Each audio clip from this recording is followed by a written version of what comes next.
हाँ जी, स्वागत है जी ਤੁਹਾਡਾ ਸਾਰਿਆਂ ਦਾ ਸਾਡੇ YouTube channel exam study with job alert ਦੇ। ਸੋ ਮਾਸਟਰ ਕੇਡਰ SST ਆਪਾਂ ਸਟਾਰਟ ਕਰੀ ਹੋਈ ਹੈ। MCQ ਪ੍ਰਸ਼ਨ ਉੱਤਰ ਨੇ। ਅਗਲਾ ਭਾਗ 27 ਤੁਹਾਡੇ ਲਈ ਲੈ ਕੇ ਆਏ ਹਾਂ। ਪਹਿਲਾ ਵਾਲਾ ਭਾਗ ਚੈਨਲ ਦੀ ਪਲੇਲਿਸਟ ਵਿੱਚ ਜਾਂ ਫਿਰ ਵੀਡੀਓ ਦੀ ਡਿਸਕ੍ਰਿਪਸ਼ਨ ਵਿੱਚ ਤੁਹਾਨੂੰ ਲਿੰਕ ਮਿਲ ਜਾਏਗਾ, ਉੱਥੇ ਜਾ ਕੇ ਜ਼ਰੂਰ ਰੀਡ ਕਰ ਲਿਓ। ਤਾਂ ਸਟਾਰਟ ਕਰਦੇ ਹਾਂ ਜੀ ਅਗਲੇ ਭਾਗ ਦੇ ਅਗਲੇ MCQ ਪ੍ਰਸ਼ਨ ਉੱਤਰ। ਤਾਂ ਪ੍ਰਸ਼ਨ ਨੰਬਰ 348 ਤੋਂ ਆਪਾਂ ਸਟਾਰਟ ਕਰਾਂਗੇ। ਰਾਜ ਸਭਾ ਦੇ 1/3 ਮੈਂਬਰ ਨੇ ਜਿਹੜੇ ਕਿੰਨੇ ਸਾਲਾਂ ਦੇ ਬਾਅਦ ਰਿਟਾਇਰ ਨੇ ਜਿਹੜੇ ਹੋ ਜਾਂਦੇ ਨੇ? 1 ਸਾਲ ਬਾਅਦ, 2 ਸਾਲ ਬਾਅਦ, 5 ਸਾਲ ਬਾਅਦ ਜਾਂ ਫਿਰ 3 ਸਾਲ ਦੇ ਬਾਅਦ। ਤਾਂ ਜੋ ਰਾਜ ਸਭਾ ਦੇ ਮੈਂਬਰ ਹੁੰਦੇ ਨੇ 1/3 ਮੈਂਬਰ ਨੇ ਜਿਹੜੇ ਉਹ 2 ਸਾਲ ਬਾਅਦ ਹੈ ਜਿਹੜੇ ਰਿਟਾਇਰ ਹੋ ਜਾਂਦੇ ਨੇ। ਆਪਸ਼ਨ ਆੜਾ ਰਾਈਟ ਆਨਸਰ ਆਏਗਾ। ਸੋ ਜਿੰਨੇ ਵੀ ਆਨਲਾਈਨ ਵਾਚ ਕਰ ਰਹੇ ਹੈ ਨਾਲ ਦੀ ਨਾਲ ਅੱਗੇ ਵੀਡੀਓ ਜ਼ਰੂਰ ਸ਼ੇਅਰ ਕਰ ਦਿਓ। अगला प्रश्न है वर्तमान समय राज सभा का उप प्रधान कौन है? तो अज के हिसाब नाल इहनूं जरूर अपडेट कर लिओ, थोड़ा आउट क्वेश्चन है। हरवंश नारायण सिंह, रामनाथ कोविंद, वेंकैया नायडू या ठाकुर चंद? तो ये समझ लो कि पहला वाला पूछा गया है, क्योंकि जरूरी नहीं एग्जाम के प्रेजेंट पूछ लिया जाए, सो ओल्ड भी पूछ लिया जाता है। तो वर्तमान समय जो राज सभा का उप प्रधान हरिवंश नारायण सिंह, ऑप्शन ऊड़ा राइट आंसर आएगा। अगला प्रश्न है संसद के मैंबरों को प्रति महीने कितनी तनख्वाह जी दी जाती है? जो संसद मैंबर ने 2,25,000, 1 लाख, 2,50,000 या 30,000। तो जो संसद के मैंबर ने उन्होंने प्रति महीना तनख्वाह जी 1 लाख रुपया दी जाती है। तो हो सकता हुण इहदे विच अपडेट की जाए, वध गई होवे।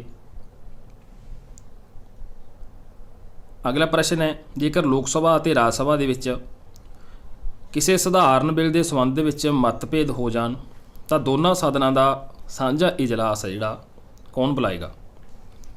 सो 2 भाग ने संसद के लोक सभा और राज सभा, तो इन्हां दौरान किसी सधारण बिल से जे कोई मतभेद हो जाता है तो दोनों सदनों का साझा इजलास है जिहड़ा कौन बुलाएगा? राष्ट्रपति, उप राष्ट्रपति, स्पीकर या फिर डिप्टी स्पीकर? तो इन्हां दोनों सदनों का साझा इजलास है जिहड़ा वो राष्ट्रपति बुलाएगा। ऑप्शन ऊड़ा राइट आंसर आएगा। जेकर लोक सभा और राज सभा के किसी सधारण बिल नूं लैके मतभेद हो जाते हैं तो इन्हां दोनों सदनों का साझा इजलास है जिहड़ा राष्ट्रपति बुलाएगा। ऑप्शन ऊड़ा साडा राइट आंसर आएगा।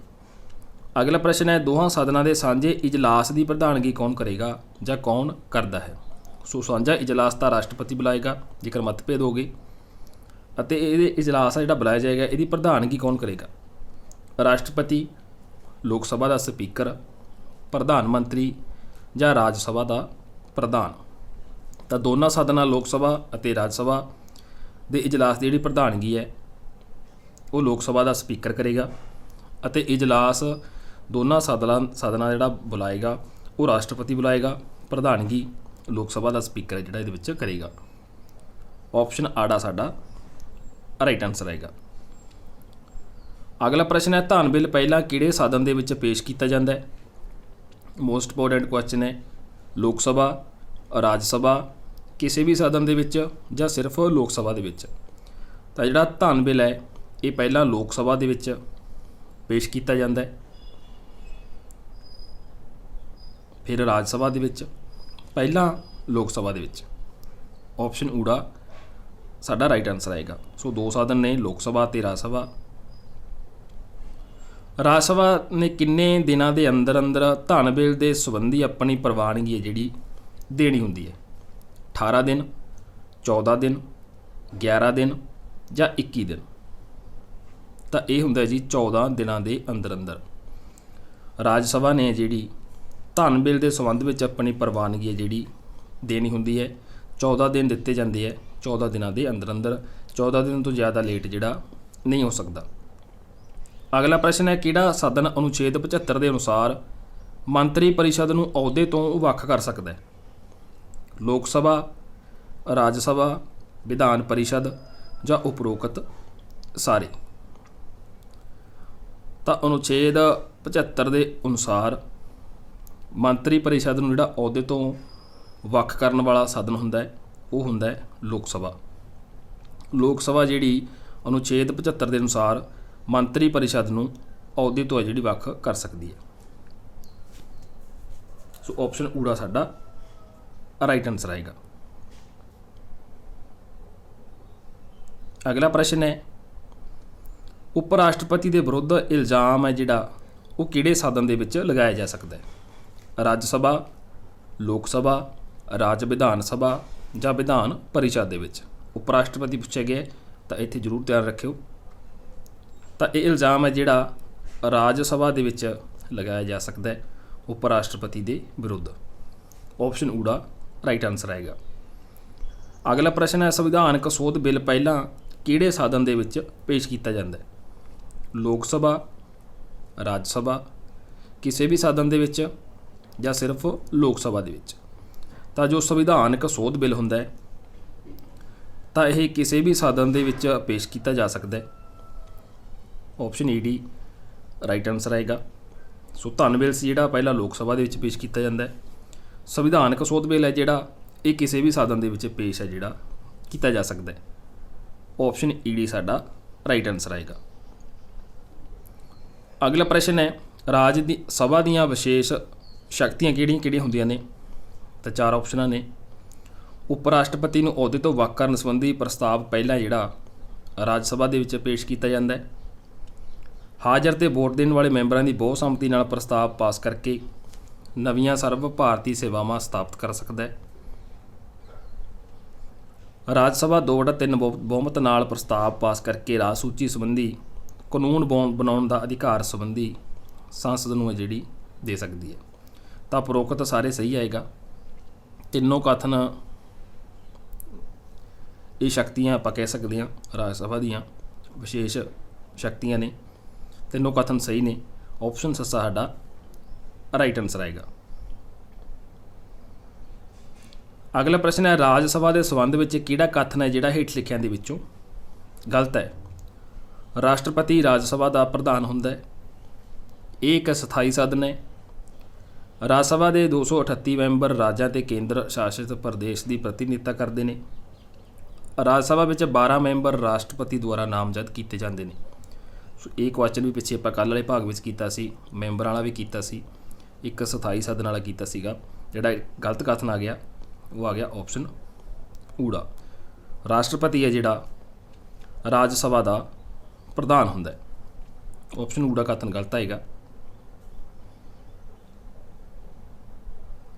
ਅਗਲਾ ਪ੍ਰਸ਼ਨ ਹੈ, ਕਿਹੜਾ ਕਥਨ ਰਾਜ ਸਭਾ ਸੰਬੰਧੀ ਸਹੀ ਹੈ? ਹੁਣ ਸਹੀ ਕਥਨ ਪੁੱਛਿਆ ਗਿਆ। 1/3 ਮੈਂਬਰ ਹਰ 2 ਸਾਲ ਬਾਅਦ ਰਿਟਾਇਰ ਹੋ ਜਾਂਦੇ ਨੇ। ਆਪਾਂ ਹੁਣੇ ਕਰਕੇ ਆਏ ਹਾਂ। ਰਾਜ ਸਭਾ ਦੇ ਮੈਂਬਰਾਂ ਦਾ ਕਾਰਜਕਾਲ 6 ਸਾਲ ਦਾ ਹੁੰਦਾ ਹੈ। ਇਹ ਪ੍ਰਸ਼ਨ ਕੱਲ੍ਹ ਕਰਵਾਇਆ ਸੀ। ਉਪ ਰਾਸ਼ਟਰਪਤੀ ਆਪਣੀ ਪਦਵੀ ਵਜੋਂ ਰਾਜ ਸਭਾ ਦਾ ਪ੍ਰਧਾਨ ਹੁੰਦਾ ਹੈ। ਇਹ ਆਪਾਂ ਹੁਣੇ ਕਰਕੇ ਆਏ ਹਾਂ। ਤਾਂ ਤਿੰਨੋਂ ਸਹੀ ਨੇ ਇਹ। ਆਪਸ਼ਨ ਸੱਸਾ ਰਾਈਟ ਆਨਸਰ ਬਣੇਗਾ। ਉਪਰੋਕਤ ਸਾਰੇ ਸੰਬੰਧੀ ਇਹ ਕਥਨ ਨੇ ਜਿਹੜੇ ਸਹੀ ਨੇ। ਅਗਲਾ ਪ੍ਰਸ਼ਨ ਹੈ, ਰਾਜ ਸਭਾ ਦੀਆਂ ਬੈਠਕਾਂ ਦੀ ਪ੍ਰਧਾਨਗੀ ਕੌਣ ਕਰਦਾ ਹੈ? ਪ੍ਰਧਾਨ ਮੰਤਰੀ, ਵਿਦੇਸ਼ ਮੰਤਰੀ, ਉਪ ਰਾਸ਼ਟਰਪਤੀ ਜਾਂ ਰਾਸ਼ਟਰਪਤੀ? ਤਾਂ ਰਾਜ ਸਭਾ ਦੀਆਂ ਜਿਹੜੀਆਂ ਬੈਠਕਾਂ ਹੁੰਦੀਆਂ ਨੇ ਇਹਨਾਂ ਦੀ ਪ੍ਰਧਾਨਗੀ ਹੈ ਜਿਹੜੀ ਉਪ ਰਾਸ਼ਟਰਪਤੀ ਕਰਦਾ ਹੈ। ਆਪਸ਼ਨ ਈ ਡੀ ਸਾਡਾ ਰਾਈਟ ਆਨਸਰ ਆਏਗਾ। ਅਗਲਾ ਪ੍ਰਸ਼ਨ ਹੈ, ਭਾਰਤੀ ਸੰਸਦ ਦਾ ਹੇਠਲਾ ਸਦਨ ਜਾਂ ਪ੍ਰਤੀਨਿਧੀ ਸਦਨ ਕਿਹੜਾ ਹੈ? ਪ੍ਰਤੀਨਿਧੀ ਸਦਨ ਕਿਸ ਨੂੰ ਕਿਹਾ ਜਾਂਦਾ ਹੈ? ਕੱਲ੍ਹ ਵਾਲੇ ਭਾਗ ਦੇ ਵਿੱਚ ਤੁਹਾਨੂੰ ਪ੍ਰਸ਼ਨ ਸੀ ਜਿਹੜਾ ਕਰਵਾਇਆ ਗਿਆ ਸੀ। ਹੇਠਲਾ ਸਦਨ ਵੀ ਦੱਸਿਆ ਗਿਆ ਸੀ। ਤਾਂ ਜ਼ਰੂਰ ਕਮੈਂਟ ਕਰ ਦਿਓ ਭਾਰਤੀ ਸੰਸਦ ਦਾ ਹੇਠਲਾ ਸਦਨ ਕਿਹੜਾ ਹੁੰਦਾ ਹੈ ਜਾਂ ਪ੍ਰਤੀਨਿਧੀ ਸਦਨ ਕਿਹੜਾ ਹੁੰਦਾ ਹੈ ਜਾਂ ਕਿਹੜੇ ਸਦਨ ਨੂੰ ਪ੍ਰਤੀਨਿਧੀ ਸਦਨ ਵੀ ਕਿਹਾ ਜਾਂਦਾ ਹੈ। ਸੋ ਦੋਨੋਂ ਕੁਐਸਚਨ ਕੱਲ੍ਹ ਕਰਵਾਏ ਸੀ। ਰਾਜ ਸਭਾ, ਰਾਜ ਵਿਧਾਨ ਸਭਾ, ਲੋਕ ਸਭਾ ਜਾਂ ਵਿਧਾਨ ਪਰਿਸ਼ਦ? ਤਾਂ ਭਾਰਤੀ ਸੰਸਦ ਦਾ ਹੇਠਲਾ ਸਦਨ ਹੈ ਜਿਹੜਾ ਉਹ ਲੋਕ ਸਭਾ ਹੁੰਦਾ ਹੈ, ਜਿਹਨੂੰ ਪ੍ਰਤੀਨਿਧੀ ਸਦਨ ਵੀ ਕਿਹਾ ਜਾਂਦਾ ਹੈ। ਆਪਸ਼ਨ ਈ ਡੀ ਸਾਡਾ ਰਾਈਟ ਆਨਸਰ ਆਏਗਾ। ਅਗਲਾ ਪ੍ਰਸ਼ਨ ਹੈ, ਲੋਕ ਸਭਾ ਦੇ ਮੈਂਬਰਾਂ ਦੀ ਵੱਧ ਤੋਂ ਵੱਧ ਗਿਣਤੀ ਕਿੰਨੀ ਹੈ? 552, 550, 540 ਜਾਂ 545? ਤਾਂ ਲੋਕ ਸਭਾ ਦੇ ਮੈਂਬਰਾਂ ਦੀ ਵੱਧ ਤੋਂ ਵੱਧ ਜਿਹੜੀ ਗਿਣਤੀ ਹੈ ਉਹ 552 ਹੈ। ਆਪਸ਼ਨ ਊੜਾ ਸਾਡਾ ਰਾਈਟ ਆਨਸਰ ਆਏਗਾ। ਵਰਤਮਾਨ ਸਮੇਂ ਲੋਕ ਸਭਾ ਦੇ ਕੁੱਲ ਕਿੰਨੇ ਮੈਂਬਰ ਨੇ? 552, 550, 540 ਜਾਂ 545।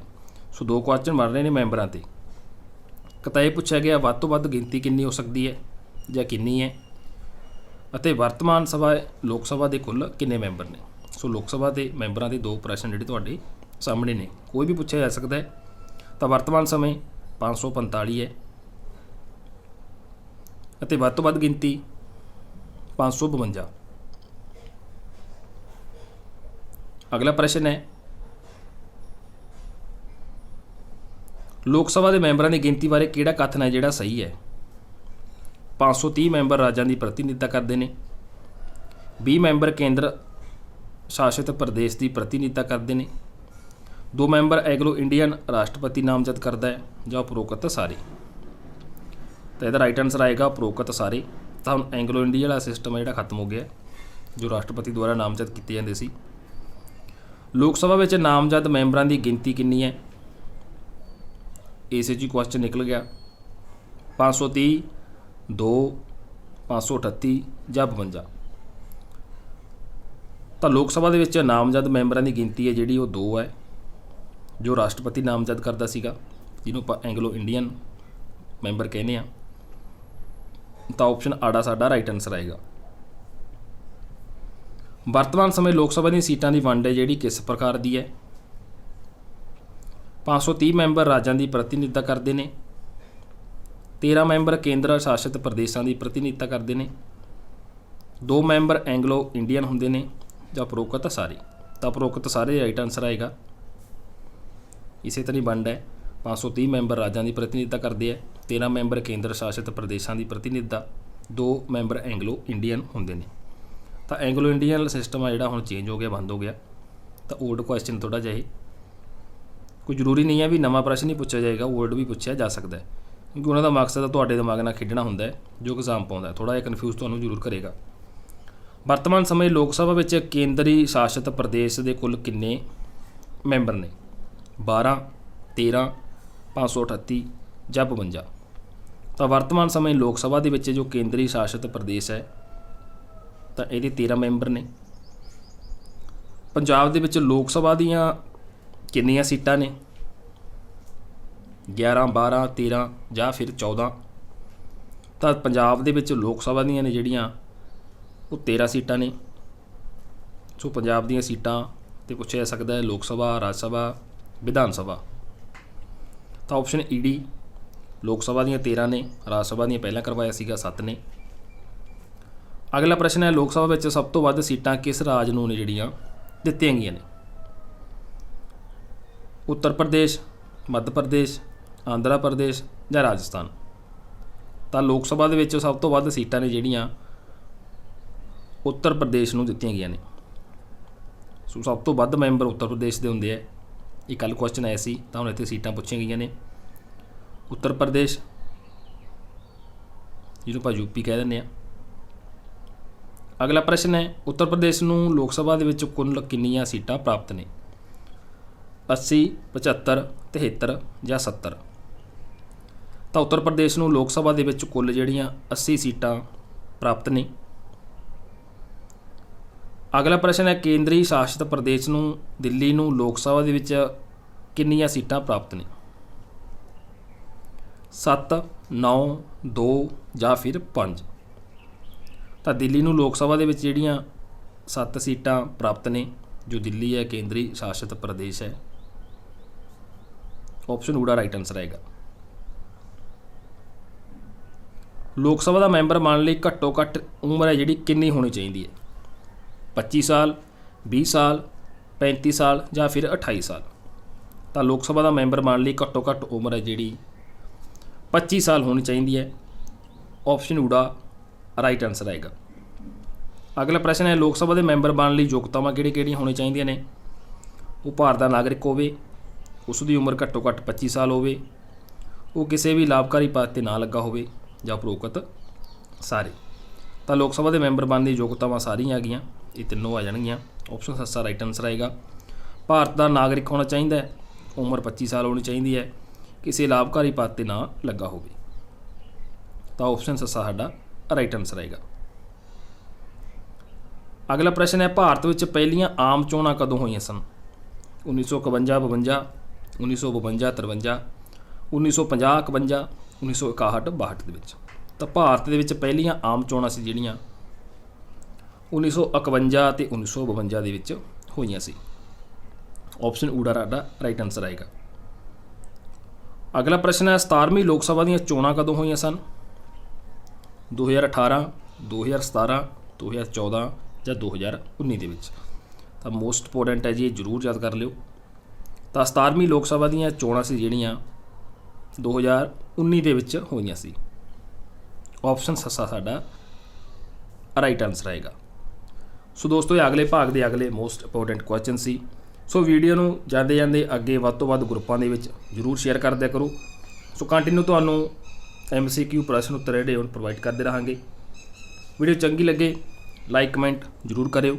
ਬਾਕੀ ਡੇਲੀ ਤੁਹਾਨੂੰ ਕਲਾਸ ਦੀ ਸਮੇਂ ਸਿਰ ਅਪਡੇਟ ਮਿਲਦੀ ਰਹੇ। ਚੈਨਲ ਨੂੰ ਸਬਸਕ੍ਰਾਈਬ ਅਤੇ ਬੈਲ ਆਈਕਨ ਆਲ 'ਤੇ ਪ੍ਰੈਸ ਕਰਨਾ ਨਾ ਭੁੱਲਣਾ। ਧੰਨਵਾਦ ਜੀ।